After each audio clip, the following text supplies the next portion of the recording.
আসসালামু আলাইকুম ভিউয়ার্স। আজকে আমি আপনাদের সাথে শেয়ার করব কিভাবে আমি আমার টাইগার মুরগির বাচ্চাগুলো ব্রুডিং করি। প্রথমে আমি বাচ্চা ফোটার পরে ইনকিউবেটর থেকে বের করে এনে ব্রুডিংয়ে রাখি এবং তাদেরকে গ্লুকোজ মিশিয়ে পানি খেতে দিই। তারপর কিছু ঘন্টা পরে তাদেরকে আমি খাবার দেই। খাবার আমি এখানে যেটা দিয়েছি সেটা হচ্ছে ব্রয়লার ফ্রি স্টার্টার। এই খাবার দিচ্ছি, সাথে হচ্ছে আমি একটি অ্যান্টিবায়োটিকের কোর্স করাচ্ছি। অ্যান্টিবায়োটিক দুটি হচ্ছে রেনামক্স এবং এন্ড্রোসিনবেট। এই দুটি অ্যান্টিবায়োটিক আমি ব্যবহার করছি এই কারণে যে এদেরকে যেন ব্রুডিং অবস্থায় কোনো ঠান্ডাজনিত কারণে ব্যাকটেরিয়া আক্রমণ না করতে পারে। তো এই জন্য, এবং এখানে আমি একটি অটোমেটিক কন্ট্রোলার সেট করেছি যেটা টেম্পারেচার অটোমেটিক কন্ট্রোল করছে, যেখানে আমার যতটুকু প্রয়োজন ততটুকু টেম্পারেচার থাকবে।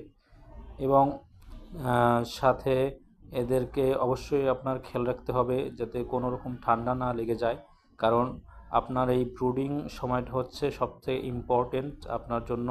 একজন খামারির সফলতা এবং ব্যর্থতা নির্ভর করে তার ব্রুডিংয়ের উপর, কারণ এখান থেকে আপনি যদি ব্রুডিংটা ভালোভাবে করতে পারেন তাহলে ভবিষ্যতে আপনার এই মুরগিগুলো সুস্থ থাকবে এবং রোগ প্রতিরোধ ক্ষমতা ভালো থাকবে।